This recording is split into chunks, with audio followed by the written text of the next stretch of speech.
What's up, everyone? Welcome to Simulation. I'm your host, Alan Sakian. Today we're sitting down with Evan Anderson. How you doing? Not bad. Thank you for having me. Thank you for being on the show. Really excited. Evan is the CEO of Invent IP, which is specializing in nation-based IP theft. Thank you for coming on. Really it's a pleasure. Yeah, this is going to be a blast. This is a more and more growing geopolitical issue as we get into the technology age. Yeah, absolutely. It's I think more than ever we see it in the news cycle, and so the awareness of it has increased, which is really good. For a long time, it was an issue that was more or less misunderstood, or in which people were misinformed about how bad it is and what's really going on, et cetera. So, you actually started me off with a really good quote just a little bit ago. You said it was the former CIA chief? No, NSA. So, NSA yeah. chief, yeah. Keith Alexander used to run NSA. Had a great quote, and it's been used a lot, but it's true, and it helps people understand the issue. And I'll paraphrase here in order not to misquote, but he essentially said, every major American company, or every major Western company, I might add, has been hit by a nation-state actor looking for IP. And the only difference is those who know that they've been hit and those who do not. And so that is right there. That's enough to really kind of get us started, because that means that it's constantly happening, and that there is people that know that it's happening to them, and people that don't know that it's happening to them. And for those that don't know it's happening to them, typically what that means is that your creativity is being used around the world without you earning a royalty, without you approving. It might be being made in some form that you actually don't think represents your initial product or service. Yeah. Misusing what you're doing. Yeah, I think a big area where we worry about that right now in this world would be AI. And so you have, as always, you have technologies that I would say are value neutral, and you create them and use them, and it's the use of a technology that defines the value of the technology in terms of morality. And so when you create a tool like the emerging technologies in artificial intelligence, you're creating an ability or a capability to enact action. And who uses that tool and what action they enact is very important. I think that we have tired arguments in the Western world about, is technology good or bad? And that's a really silly question. The question should be, who has the technology and what are their intentions? And so we create these things with this moment of inspiration and this excitement about all the things that you could do with it, and then other people get their hands on it. So it's a really dangerous world today, because we're creating technologies and not protecting them, and that means that we don't know who's going to use them and why, and for what. Yep. Was it Keith Anders? What was his name? Keith Alexander. Keith Alexander, former NSA head. Mm-hmm. We don't know who's taking the IP. We don't know what they're using it for. Well, we do know. We do, sometimes. Yeah. More and more so, yeah. Yeah. And so when did this really become a issue, this IP theft? What year did it, you know? Well, we saw a massive uptick in the really beginning in the new millennium. So this is not a new concept at all, and throughout human history, but particularly throughout modern history, IP has been stolen by governments. The sea change that we really saw, or the paradigm shift in the modern era, was that we had a couple things going on that all intersected. One would be the digital transformation that humanity's been going through, which not only creates a higher volume of data, a higher volume of IP, more people are enabled, educated, creating IP, but also we have a significant access level that didn't used to exist. And that in combination is a really dangerous factor for people who are creating interesting things and trying to protect them. What we saw was a massive uptick in amount of data being exfiltrated, which is in part a story about cyber theft and the emergence of state actors that were incredibly capable in the cyber world, but also the scale of nation-sponsored IP theft, which is more a programming question. And that was coming out of the PRC. And so they've built a much more robust system. For those that don't know. Which is the People's Republic of China. who now have in their government a more robust system for nation-state theft than we've ever seen in humanity before. So those two issues have kind of combined to create a perfect storm for those who would create and innovate and try to protect their innovations from infringement or theft. So in the early 2000s, we saw an uptick in this. And what exactly is going on in the People's Republic of China? What is this nation-based IP theft? How does it actually work? How do we know that they're talking to each other and they're trying to find Western innovations to bring to China and just rip off completely? How do we know? Right, and that's a big question. It's the most important, broader strategic question related to this issue, and our perspective, which I deeply believe is true, and I think we're seeing more and more evidence of as time goes on, is that this is a question of national business models. And by that I mean, if you look at any company, you look at their business model to figure out what are they doing, how are they going to make money, and that's exactly what you do when you're running a company, or any effort, honestly, if we look at it in a more creative, broad way. Any effort has a model, and you're creating those models, and in the case of making money, it's a business model for how am I going to create this, how much will it cost, who am I going to sell it to, etc. Nation states are the same way, and so we didn't used to think about it that way, and we had a lot of isms that I think are now no longer useful or passing. But now we're looking at more of a question of around the world. If you look at the composition of an economy of a country, that's how they're making money, right? Am I selling produce? Am I creating things in Silicon Valley or in the major industrial centers of the world that will be new products or new technologies and selling those? What is it that I do in order to successfully make money as a country? And we see a major split. That's kind of where it seeds. It seeds from how do we make money as a country, and then if you see innovation from around the world, you're like, we need to make money here, so what better way than to take that innovation and creativity and bring it here? So we see a split now between models of innovation-driven economic growth and theft-driven economic growth. There's many reasons to steal, of course. It's very profitable. It's much easier than trying to innovate, but it's also incredibly damaging and tends to remove that incentive for innovation that others have around the world. And so that's our major high-level concern, is that not only are you harming the companies that are most innovative, but you potentially are reducing the incentive for anyone to try in the future. I mean, how many startups were 4 guys in a garage who were at risk of being extremely broke and very hungry if they were not successful? Yeah. How many people are going to take that leap and say, I'm going to start a company, I'm going to build this product that I had the genius idea for, if they're afraid that they'll get completely knocked out in the first round? So the greater fear in the context of this conversation is that if we don't handle this issue, we'll lose that. Yes. And in losing that, we've got some really philosophical problems. Climate change is a perfect one. What are we going to do about those issues if people are afraid to create new products and new technologies? Yeah, that's a huge takeaway, this impeding creativity and innovation, because I no longer think that it's worth being broke and starving in order to actually go all that hustle. Ramen, right? All that ramen, yeah. Will I really live off of ramen for 3 years? Yes. Is the hustle no longer worth it when you get knocked out in the first round? Right. And that's a big fear, because we've talked a lot about Thiel's book 0 to 1, and we had George Gilder on the show as well. And the idea of 0 to 1 is so important, that actually being able to make something to one in the world, and then when it goes from one to many, that's that horizontal, that's globalization. That's when someone sees the idea and either legally brings it to their place in the world or illegally brings it to their place in the world. And iteration is critical. I think that we tend to focus in America, particularly in the United States, on the brilliance of the 0 to 1 moment being the only important thing. And I think that we don't give enough credit to all the people that work very hard to take something and make it better every day. Yeah. A lot of fortunes and a lot of human progress It's like to 1.1 comes out of that process. 1.2 to 1.3. So iterations are important, but also new technologies are critical. And so I don't think that we should split hairs there too much, but I do think that we need to understand things in a spectrum. And so we tend in the Western world to do that binary.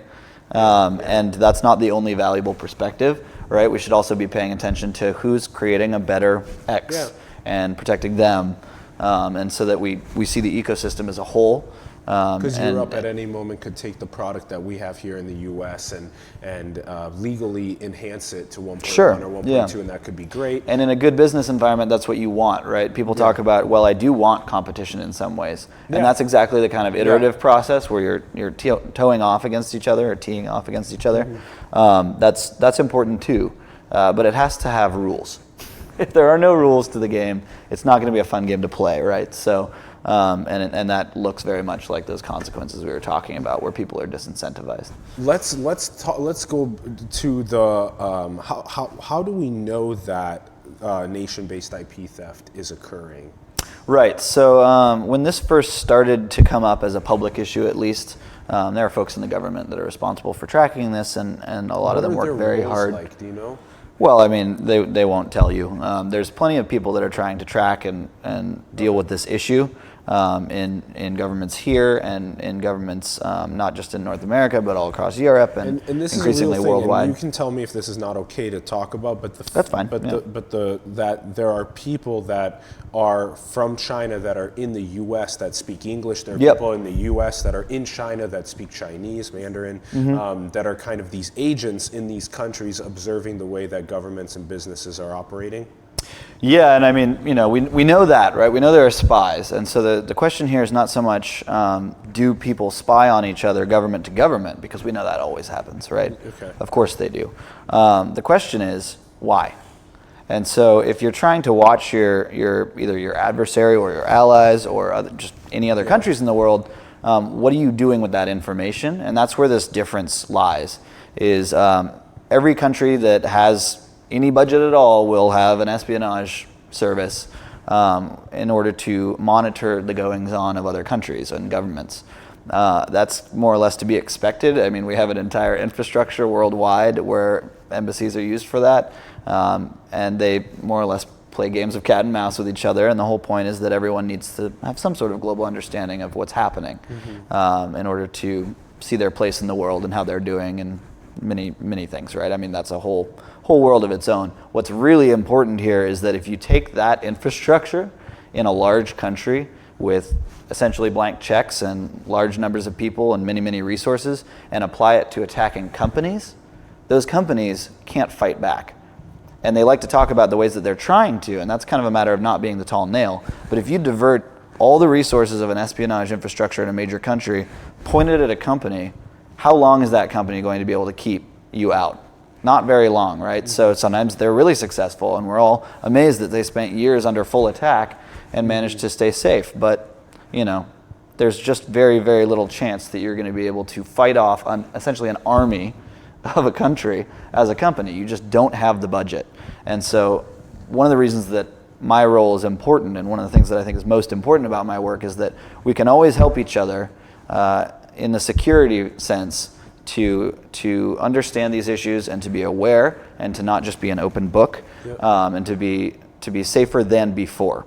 But safer than before and safe are very different things. And so those steps that we need to take are critical in companies and in organizations, even NGOs, right? To protect the information that we're gathering is critical. But what we really also need is long-term policy shifts that restrict the incentive that foreign countries have to steal IP in the first place. Because you can't change an economic problem with random technical solutions in any given moment. If there's an economic incentive, you need an economic solution. And that looks like restricting market access for thieves, right? So when someone steals technology and tries to sell it back to you, you should look at them and say, no, that's unacceptable. And increasingly we're doing that around the world. So that's another thing that I'm very encouraged by. Yeah, stealing the technology and trying to sell it back across the world, right. Declining that. Okay, then you mentioned the importance of education in the conversation. So there seems to be a push towards safety then, in as close to safety as possible. But it takes a long time to be able to thwart off all of the espionage forces that might be occurring to a company.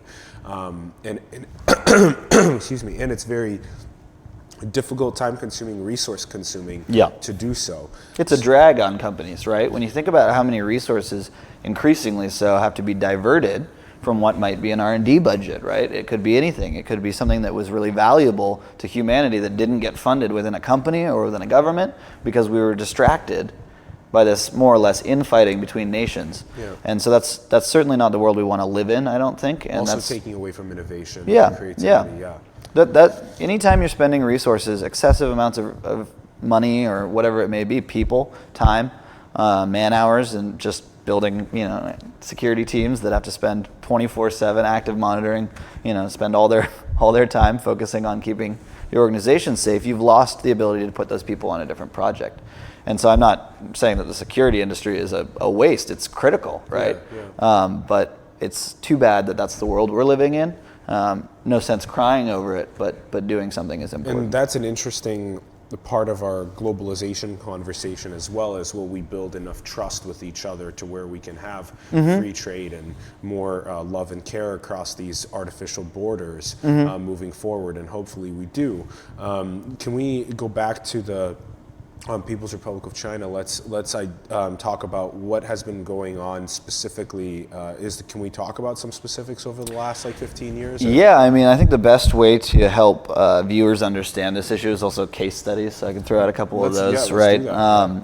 One of the things that we do is collect public case studies, and so I was telling you before we started here that there's an old statistic that I believe still holds true, which is that, and it relates to Keith Alexander's quote, which is that out of 100% of the theft that's occurring, that's from nation states, that's sponsored by nation states, only 10% of it is actually known. That number may have increased in the past few years, but while our security has increased in many global companies, so has the capability of the adversary. So, right, it's an arms race, and it always will be. But 10% of those cases are known by the companies, and only 10% of those cases are actually publicly disclosed. So we love to see cases publicly disclosed. It can be very difficult for companies to do that without, for instance, losing stock value. But when they are disclosed, it's very important because the public can understand the issue. And without public understanding, we won't get the kinds of policy solutions we need. We won't get the kind of funding we need. Yeah. No one that is a politician in a democracy will be able to justify what they're doing if the public has no conception of what's going on. Yeah. I have a case that I like to cite that was actually in the Seattle area, and it's very representative of how this works. So there's a company called... Quick, because I want to get to that case, but Absolutely. This just coming back, out of 100% of all nation-based IP theft, only 10% is known, so that means 90% is going unknown. Right. Ish. Unknown, unnoticed. Yep. Unknown, unnoticed, and then out of that 10% that is known, only 10% of that actually gets communicated to the public openly. Right. So when you see a story in the New York Times about this, right, and you say, wow, that's a really blatant case of theft, I can't believe that happened. There's 99 other ones that just went. There's 99 other ones that you didn't hear about that companies are looking at or the government is looking at, right?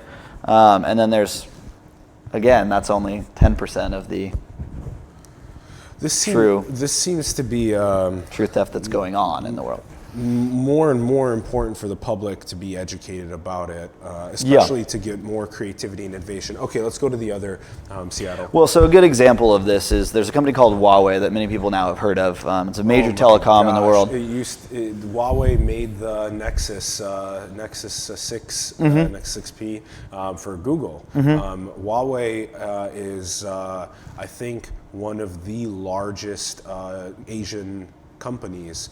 I think they now have 60% of the global telecom equipment sector as a market share. Of the global telecom? Well, think about who their competitors were before they started selling such cheap technology.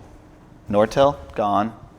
Cisco has moved out of that sector increasingly because they were facing off against these guys who were literally selling their own routers. What about Xiaomi? Xiaomi? Yeah, there are issues with Xiaomi. Let's get this case study out so people can kind of see how this looks, and then we can get into more of it. There are many different examples, but Huawei is a classic. People use it as an example because if I tell you this as a viewer, you can then go and look and actually find all these cases. And there are many under Huawei's belt, publicly disclosed cases of theft, but one of the most flagrant and I think instructive ones was in the Seattle area with T-Mobile. So Huawei was working with T-Mobile because they were producing phones, and T-Mobile was going to sell their phones, and so they had to test them in the lab before they put them out to make sure they were up to standards. And T-Mobile had a proprietary technology that they called, it's kind of cute, Tappy, that tests the smartphone screens, the touch screens. So Tappy had a little human finger simulating robot that would check smartphone screens to make sure they were essentially up to snuff. Awesome. And Huawei was supposed to come in and test their phones in the lab and that T-Mobile has in the Seattle area. And they had a couple employees that were cleared to come into the lab. T-Mobile, I think, had very good security. And so these guys came in. Now, what they really wanted was the Tappy technology, right? They wanted to be able to do that themselves, because then you don't have to deal with any of this. You can just test your own smartphones, and you don't have to talk to T-Mobile anymore. So they went into the lab, and this was all public. You can Google this.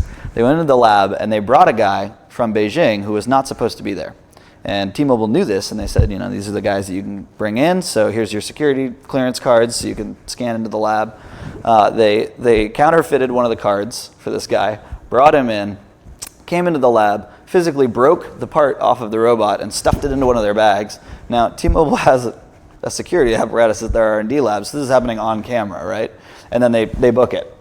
And so the folks call the Huawei guys shortly after they've left, and they say, so did you just come in and break a part off our robot and take it and run away? And the guys say, no, we wouldn't do that. Of course, T-Mobile was onto them and called the authorities. And so by the time they caught these guys, which was not long after, they were already in their hotel room on a video call trying to take measurements of the robot with engineers back in China who were going to reverse engineer the product. So that's how flagrant it gets, right? People often kind of don't believe me, and so if you actually just start looking this up, right, crazy. It should be out of a TV show or something. It's really flagrant. That's not the only case like that. There have been a number of cases like that are public. So if you start looking it up, you had guys that were caught, stealing corn seeds from testing fields in Ohio or Iowa. I'm sorry. There are just countless cases like these, and if you're talking to companies, they've got many under their belt, often if they have a good security team. So they're constantly watching things come in either into their network or physical attacks like that on their IP, and they're having to deal with them. So it's a very difficult world to protect your IP in because these guys operate with such impunity often. It's great that we have made many strides in actually prosecuting these cases, stopping these guys. But I worry particularly about the startup community and smaller companies because they don't have the money necessarily to deal with this. So my suggestion is always, if you are a startup, you can at least have the awareness. And you can seek help from the outside. And you may not have a huge budget, but if you're not aware of the basic problems and the basic things that you need to do and the steps you need to take, then you're in trouble because these guys are out there and they're looking for you. If you think that, it's a matter of self-respect, right? If you think that what you've created is great, or even good and valuable, odds are they think so too, right? They believe you. They don't think you're lying if you're out there pushing a product that you think is great. They pay attention to that, and then they come find you. I don't want to scare anyone, but those are crazy examples. Yeah, those are really nuts.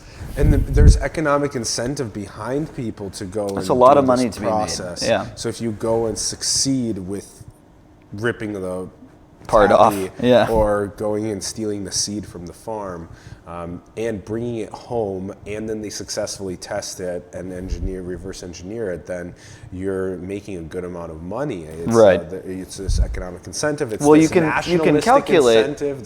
You can calculate if you're an inventor or creator, you can calculate how much money they're making because you know how much you hope to make, right?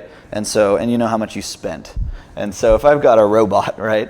Well, not only do I have a very long period of history in which little pieces of that had to be invented to come together to create the ability to build the new thing, right? Whatever it may be.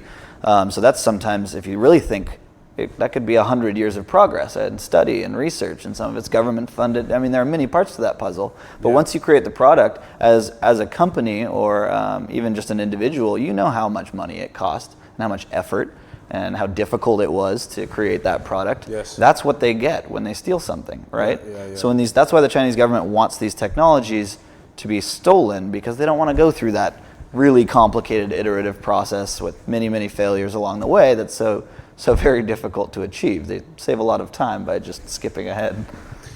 And that leapfrogging seems to be actually okay in some respect as well. If we were to be a little bit more open in this globalization, honest, trustworthy, we were building stronger relationships with each other.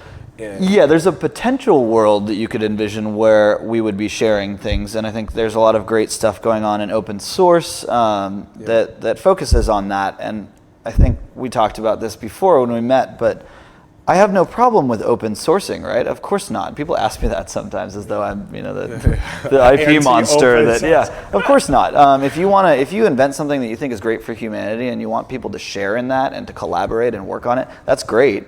But what it means is that you already did that calculation in your mind that you're going to be able to sustain that. You can give that away. You're not going to go broke. Your family won't be hungry because you have a different plan in mind, right? So people choosing to disclose intellectual property is very different.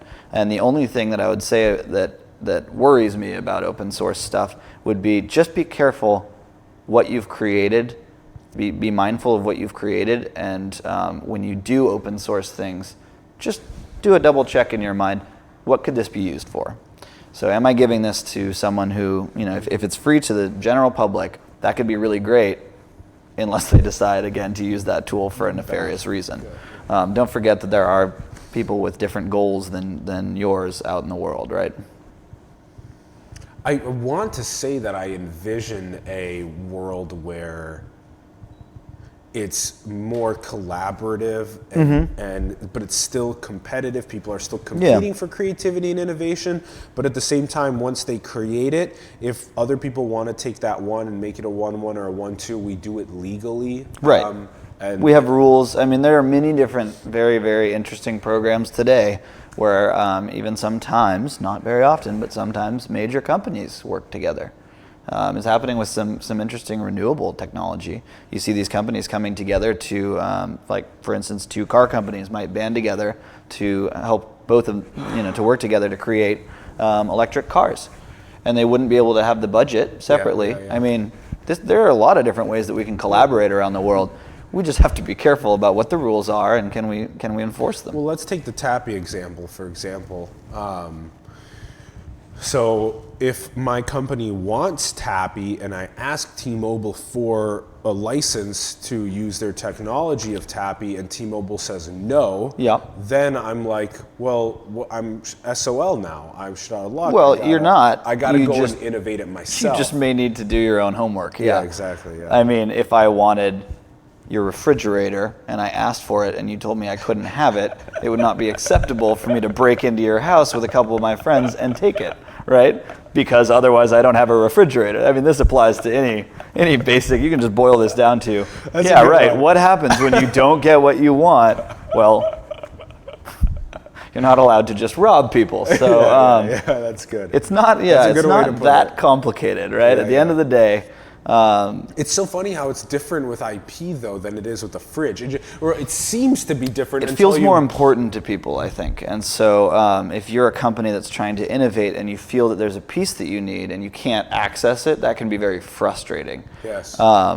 That's kind of not where I live, and that's fine. That will always be an issue, and so it's never great, I don't think, to have a new technology be completely monopolized by a single entity.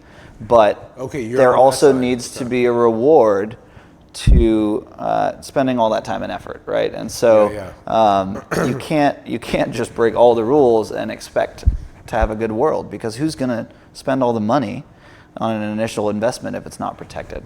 So a company will innovate and create, and then there will be some sort of ability for them to make a good amount of impact and money on their IP. And then when other people ask, hey, can we use your IP? Like for example, let's say with Facebook's data or Amazon's data or whatever, soon hopefully there will be these horizontal marketplaces of data rather than these vertical ones. But let's say that then the doors do open up for that data to be used for good purposes. Again, using a tool for good rather than bad. It's difficult to know when that's the case. But if they do open it up, then let's see how we can move forward into the future where IP becomes something that can be shared, that can be rewarded. The creativity can be rewarded, and then the ones can turn to 1.1s, 1.2s across the world. Sure, yeah. And if you took that as a value set, as long as you kept in mind that there are negative actors in the world, you could easily push for better legislation. And I mean, there are many detailed things that you can do in the world to make goals like that more possible while protecting people. And I think a common refrain that I have in my mind, and I think it should be true about things like education and things like doing work in an NGO that has a good goal, is that good people should be able to make money doing good things. Yep. And I think we can build that world. I don't think that that's somehow an oxymoron, right? It should be easy, and we want to create a system that facilitates the fact that people can take their creativity and their ingenuity and do great things for the world and invent new things and wonderful products that are very useful, or change the nature of who we are as a species even, without getting targeted, right? And so that's what we do is we try to create that world. All right, is there something else that we should talk about regarding your work before we ask you a couple questions? I mean, I think we've done a good overview. So if we were to distill it down to some simple points, yep. For any viewers, this is a really big problem. It has been for a long time, but now there's actual consistent media coverage, so you'll see more of it. That doesn't mean it didn't exist before. It's really, really critical that we do something about it. We can't just sit there wondering what to do, scratching our heads. So it's a major global issue that needs to be solved. We can't have nation states targeting companies. It's just going to be a bad scene. The world will not be a nice place to live in if that's a consistent and ongoing project. 2, it really is as bad as people say. So you will see cases that are super flagrant, very, very ridiculous at times, and that's just an illustration of how aware we need to be. So increasing awareness is the immediate response that you can enact tomorrow, both as an individual and as a company. And there are many people that can help you with that. We certainly help people with that. There are many other people who understand this issue. And so don't get too doom and gloom. Don't get too afraid. There are things you can do, even in the short term. And 3, join us, right? So help us get those long-term solutions in place that will protect things that need to be protected and that will create that future that you kind of were pointing at, where innovation is valued and protected and people do collaborate, and there is a set of international rules and norms that facilitates that. So that would be your immediate, medium-term, short-term, and long-term on this issue, I think. As you were talking, I also thought about how, excuse me for a second. I also thought about how back in the day, when we were first inventing things, really thousands and thousands of years ago, there was a tribe that had made something that showed it to another tribe. Yep. And then the other tribe was like, oh, that's so interesting. And there was no such thing as IP. But was there also a tribe that had made something that didn't want to show it to the other tribe and then was attacked? Probably, right? Yeah. So, all of a sudden they were attacked by that. Right, yeah. I mean, you can easily envision how this would have played out pretty much from day one of human history. Yeah. And why we, instead of clubbing each other over the head for intellectual property, ought to have a set of rules that people agree to follow internationally. Yeah. Yeah. Okay, there's so much more to unpack on this conversation, and let's put a pause on it for now. Hopefully, we can do another session when you're in town. That'd be great. How about we ask you a couple questions? What do you think all of this has to do with wealth being concentrated in the hands of just a couple people in the world, and then all of this information technology exacerbating that wealth inequality? Where do you see that future going? How do we mend? Well, I think we often talk as a society about where we see it going now, and I'm not here to disagree with the fact that wealth inequality has gotten completely out of hand in the Western world, and it has always been out of hand in modern history in the broader world. I think that there are many things that we can do about that, and so we need to deal with that problem. It's not really optional, because we've seen in human history what happens if you don't deal with that problem. Yeah. So I don't care, how tall your fortress walls are. If you abuse the population at large, then bad things tend to happen. And so I think any leadership in any country should understand that. It's not a lesson we need to repeat. We're smarter than that. So solving those issues, I'm not an expert on that, but there are many people who study that. And there are many positive solution sets that have been enacted in the past. What's one that you think is potential? I think that there are countries all over the world that have reduced inequality. And so if you're not able to do that, the first thing to do would obviously be to look at those models. And I know this is a tired more, but Europe doesn't have the same level of an issue with this as North America tends to. So this is not unsolvable.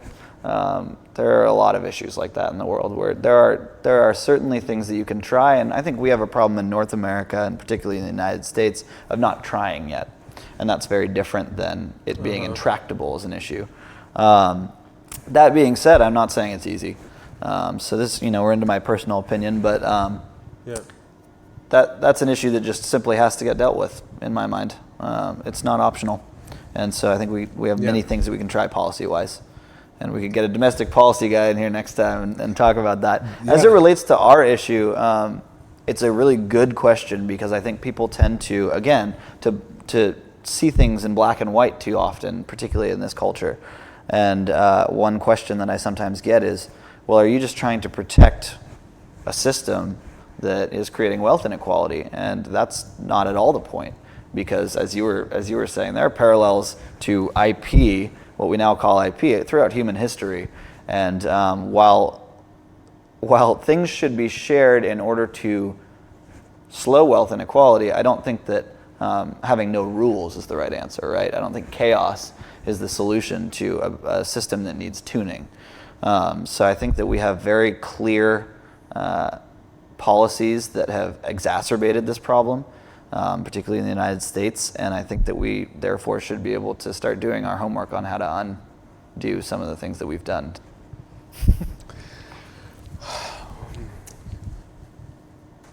I can't stop taking all of this off my mind, because it's such an issue across the world. Mm-hmm.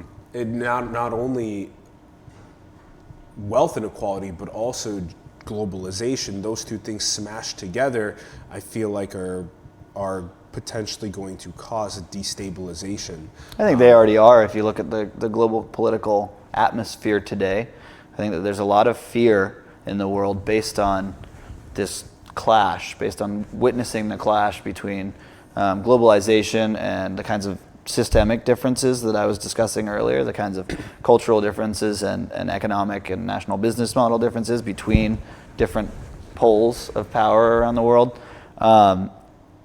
We kind of got into this earlier, but globalization sort of gets thrown out a lot as this broad generic thing, and people, again, do a 0 to 1, right? Is it 0 or 1? Is it a good thing or a bad thing, right? And that kind of question gets posed constantly, and I don't think that's the right question. It's very multivariate. It's very important to stay equanimous when talking to people about it. It's very important to hold long, short positions, nuanced positions across all of the different variables. Okay, let's go to, do you think we're alone in the cosmos? Well, that's a fun one. Yeah. No, I don't. And then why? Just statistics. Simple statistics. So yeah, I certainly would be in the camp that if we're gonna actually honestly look at how many potential realities there are on other planets, then it's pretty hard to believe that we would be entirely alone in terms of some sort of organization that we would probably call life. Do you think that there's space-bearing civilizations, ones that roam the cosmos? I mean, I don't know, but I would love to know about them if they're out there, right? So I think that defines that human search that we've had for most of modern history, and I certainly would say, yeah, let's fund these programs and go look around. I don't know why you would be sitting in a neighborhood as large as ours and not, go check out what's out there. So, do you think we're in a computer simulation? no, I don't think we're in a computer You simulation. think this is base reality? I think that's more of a thought experiment too. Yeah, I think that's a great way to think about things in order to try to remove your frames and not be such a biased mind, which we all are naturally, right? So we constantly, I do it in my work, many other people do it in different lines of work. You have to remove the frames that you want to see through, that your brain says, see it this way, right? That's how human psychology works. You build over time on previous experiences, and so those biases are very useful, but you also ought to spend some time taking them off and looking at things with new eyes if you can, and there are ways to kind of practice that, right? And it helps you see reality much more clearly sometimes. And so I think that the concept of being in a simulation is very helpful in that way. But I don't think we should get too literal about it because we're, no information, right? So the fun part is, since we don't have information, what would that mean if we were? We could tap into it. Right? We could tap into figuring it out some way. That'll be very, well, we may in the future, very yeah. interesting. Or maybe when you die, you'll see a big game over screen. 3, 2, 1, and then... No, yeah, I don't expect to see that screen. Yeah, I think I'll slide into some sort of ether. How about, what do you think's the most beautiful thing in the world? You should have warned me you were going to ask a question like that. The most beautiful thing in the world. I'm tempted to say that it would be something along the lines of love or sharing, right? But I think on the spot here, what makes those things exciting that we truly value, usually across the species, is also highly related to the excitement of great feelings and great experiences. And so I think excitement relates a lot to innovation as well, right? Feeling alive. Feeling alive, right? What is that? What makes us feel alive? Well, I think excitement is a huge part of it. And that is the state of being that many of us chase in different ways and find most rewarding. And you could relate that to physics concepts as well. I think animation and excitement are encompass some of the most beautiful things in the world. What is something that you believe to be true that nobody else believes to be true? That no one else believes to be true? How would I know? Or very, very few. Very rarely is believed to be true. I think my work for a long time has been that. So that's changing now, but my normal answer would be, well, there are foreign governments that are robbing companies around the world and doing it with reckless abandon at times. And no, I'm not lying, right? So hopefully that will change, and I think it is changing. But traditionally, in the last few years, that has been something I not only believe but know to be true that many other people did not believe to be true. Wow. With that, I want to tell you thank you, Evan Anderson. Thank you for joining us on the show. I want to thank everyone for tuning in. If you thought that this content was useful, please give it a like, give it a comment, give us a subscribe, smash that subscribe button, join the family, join the simulation team. Share this content. This is really important stuff. How do we enrich the world with more creativity and more innovation? How do we do it in a way that's friendly across borders? How do we work together on that? Let's have these discussions with more people.